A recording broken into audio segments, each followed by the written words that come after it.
କର୍ମାଭ୍ୟାସ, ଖାଦ୍ୟାଭ୍ୟାସ, ଈଶ୍ୱର ବିଶ୍ୱାସ, ସାମାଜିକ ଚଳଣି ଇଏ ହେଉଛି ଦେଶରେ କେବଳ ଓଡ଼ିଶା ପାଇଁ ସ୍ୱତନ୍ତ୍ର। ଓଡ଼ିଶା ସହିତ କିଛି ପରିମାଣରେ ସାମଞ୍ଜସ୍ୟ ଅଛି ପଶ୍ଚିମବଙ୍ଗଳା। ସାରା ଭାରତ ବର୍ଷରେ ଓଡ଼ିଶା ପଶ୍ଚିମବଙ୍ଗଳା ଏ ଦୃଷ୍ଟିରୁ ଏକ ଭିନ୍ନ। ଆଉ ଓଡ଼ିଶାରେ ଆଉ ଗୋଟେ ସିଗ୍ନିଫିକେନ୍ସ ହେଲା 12 ମାସରେ 13 ପର୍ବ। ଆଗେ ଓଡ଼ିଶାବାସୀଙ୍କର ବୃତ୍ତି ହେଉଛି କୃଷି, ସଂସ୍କୃତି ହେଉଛି ଜଗନ୍ନାଥ ସଂସ୍କୃତି। ଏଇ ଜଗନ୍ନାଥ ସଂସ୍କୃତିରେ ଚାଷୀମାନେ ଅନାଦି କାଳରୁ ଯେତେବେଳେ ଆଦିବାସୀମାନେ ଚାଷୀ ଆରମ୍ଭ କଲେ, ଧାନ ଚାଷର ଜନ୍ମସ୍ଥାନ ହେଉଛି ଓଡ଼ିଶା। ତ ଆଦିବାସୀମାନେ ଯେତେବେଳେ କୋରାପୁଟ ନବରଙ୍ଗପୁର ଅଞ୍ଚଳରେ ଜଙ୍ଗଲରୁ ଧାନ ଗଛକୁ ପାଇଲେ ଏବଂ ତାକୁ ବଢ଼ିକି ଦେଖିଲେ ସୁସ୍ୱାଦୁ ଲାଗୁଛି, ସେଇଦିନୁ ଚାଷ ହେଲା ପୁଣି ଚାଷ। ତେଣୁ କୁହାଯାଏ ଧାନର ଜନ୍ମସ୍ଥାନ ହେଉଛି ଓଡ଼ିଶା। ତେଣୁ ଏତେ ଜନ୍ମସ୍ଥାନ ଓଡ଼ିଶା ଏବଂ ସେମାନେ ନିଜ ଅନୁଭବରୁ ଚାହିଁଲେ ଯେ କେବେ ଧାନ ବୁଣିଲେ ଭଲ ହେବ।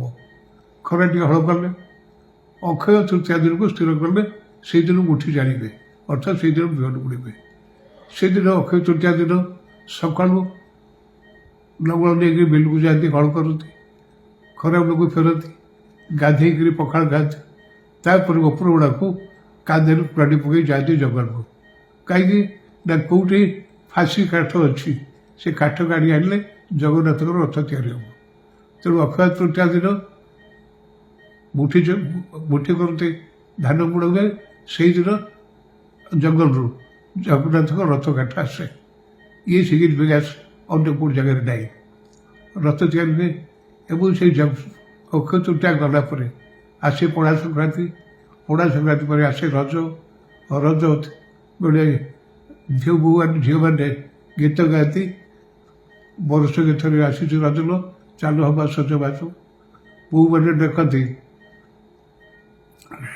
ମନେସ୍ତ୍ରୀ ଡାକିଲା ଗଜ, କେଉଁ ରାଇଜରୁ ଆସୁଛି ରଜଲ ଚାଲ ଭାଇ ତ ବୋଝା ବୋଝ।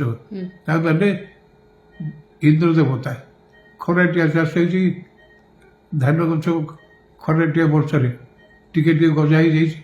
ସେଥିପାଇଁ ରଜ ଆସିଲା ବେଳେ ସବୁ ଭାତୁଡ଼ି ଭାଟି ଡାକନ୍ତି କେଉଁ ରାଇଜରୁ ଆସିବ ରାଜନ ତେଲି ଭାଇ ତ ବୋଝା। ସେ ରାଜା କିଏ ନା ଇନ୍ଦ୍ର ଦେବତା।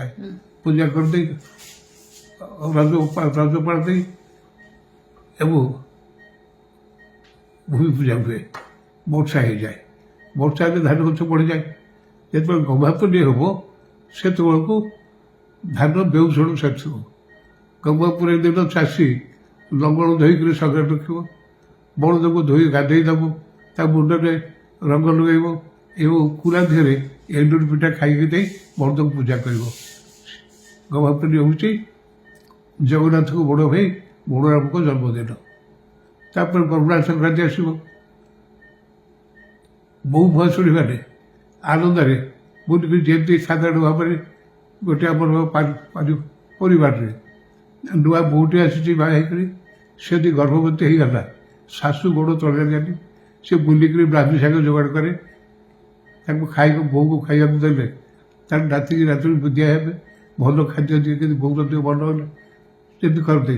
ସେମିତି ଧାନ ଗଛ ଯେତେବେଳେ ଥୋଡ଼ ହେଇଯାଏ, ଗାଁର ବୋହୂମାନେ ଭୁଆସୁଣୀମାନେ ଲକ୍ଷ୍ମୀ ଠାକୁରାଣୀ ପୂଜା କରନ୍ତି। ଲକ୍ଷ୍ମୀ ପୂଜା କରି କ'ଣ କହନ୍ତି, ଏ ଭାଇ ଲକ୍ଷ୍ମୀ ଠାକୁରାଣୀ ଆମ ଧାନ ଗଛ ଗୋଟେ ବଡ଼ ଗର୍ବ ହଉ, ବଡ଼ ଗର୍ବ ଭଲ ଧାନ ବଡ଼ କେଣ୍ଡା ଇଏ କଲେ ଗର୍ଭ କରନ୍ତି। ତାପରେ ଆସିବ କୁମାର ପୂର୍ଣ୍ଣିମା। କୁମାର ପୂର୍ଣ୍ଣିମା ରଡ଼ି ଫୁଲ ପୁଣି ଜହ୍ନ ପଡ଼ିଥିବ। ସେତେବେଳେ ଗାଁର ଅରୁଣା ଝିଅମାନେ ସନ୍ଧ୍ୟାବେଳେ କାଦୁଛନ୍ତି, ଫୁଲ ଗୌଡ଼ ମିଳୁ ଗୀତ ଗାଉଥିବେ ଏବଂ ରଡ଼ି ଫୁଲ ପୁଣି ଜହ୍ନ ପଡ଼ିଥିବ। ମନେ ମନେ ଚନ୍ଦ୍ରକୁ ଡାକୁଥିବେ, ଜହ୍ନ ବାବୁ ତୋରି ଭଳିଆ ଗୋଟେ ସୁନ୍ଦର ବର ଆମକୁ ଦେ। ଏବଂ ବିଆଳି ଧାନ କଟା ସରିଥିବ, ବାଡ଼ିରେ ଖଳା ଶୁଖି ନଥିବ, ଦାଣ୍ଡରେ ବେଗଳା ପକାଇ ସେ କୁଟା କଥା ବୁଣା ହେଇଥିବ। ଝିଅମାନେ ଯେତେବେଳେ ଖେଳିବେ, ଫୁଲ ଗୌଡ଼ ଗୀତ ଗାଇବେ, ଗାଁର ପୁଅମାନେ କ'ଣ କରିବେ, ସେ କୁଟାକୁ ନିଜ ଦେହରେ ବୋଳି ହେଇକି ବାନ୍ଧିକିରି ପାଳ ଭୂତ ହେଇକରି ତାକୁ ଡରେଇବେ। ବିଲ ଭାଇ ଭଉଣୀଙ୍କ ସମ୍ପର୍କ। ତାପରେ କୁମାର ପୂର୍ଣ୍ଣିମା ଆସିବ, ଡଙ୍ଗା ଭାସିବ, ଆକାଶ ହୁଏ ଗାଇବେ, ଏବଂ ପୂର୍ବପୁରୁଷକୁ ସ୍ମରଣ କରିବେ। ସେ ଗଲେ କାର୍ତ୍ତିକ ପୂର୍ଣ୍ଣିମା। ମାର୍ଗଶିର ଆସିଲେ, ମାର୍ଗଶିର ମାସ, କାର୍ତ୍ତିକ ମାସ ହେଉଛି ଧର୍ମ ମାସ। ସେତେବେଳେ ଓଷା କରନ୍ତି ଝିଅମାନେ, ବୋଉମାନେ, ଯାହାକୁ ବଡ଼ ଓଷା କୁହାଯାଏ। ଏବଂ ପରବର୍ତ୍ତୀ କାଳରେ ଆସିବ ମାର୍ଗଶିର ମାସ। ଘରେ ଘରେ ପ୍ରତି ଗୁରୁବାର ଦିନ ମାଣ ବସିବ।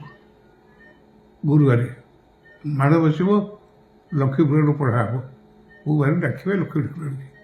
ଧାନ ହେଇଥିବ, ଧାନ କଟା ହେଉଥିବ, ଲକ୍ଷ୍ମୀ ହେଉଥିବ। ତାପରେ ପୁଷ ପୂର୍ଣ୍ଣିମା ଆସିବ। ପୁଷ ପୂର୍ଣ୍ଣିମା ମାସ ଆସିବ। ପୁଷ ପୂର୍ଣ୍ଣିମା ପାଳନ। ପୁଷ ପୂର୍ଣ୍ଣିମା ବେଳେ ମକର ଚାଉଳ ଖାଇବେ, ମକର ସଂକ୍ରାନ୍ତି। ଏବଂ ଆଜି ବି ଆମ ଓଡ଼ିଶାରେ ଲୋକେ ତ ମକର ସଂକ୍ରାନ୍ତି ପାଳନ୍ତି, କିନ୍ତୁ ଆଦିବାସୀମାନଙ୍କର 10 ଦିନ 15 ଦିନ ପୁଷ ପୂର୍ଣ୍ଣିମା ଚାଲେ। ତାପରେ ମାଘ ମାସ ଆସିବ। ମାଘ ଆସିଲେ ମାଘ ପୂର୍ଣ୍ଣିମା। ସେଇଠି କ'ଣ ହେବ? ମାଘ ପୂର୍ଣ୍ଣିମାରେ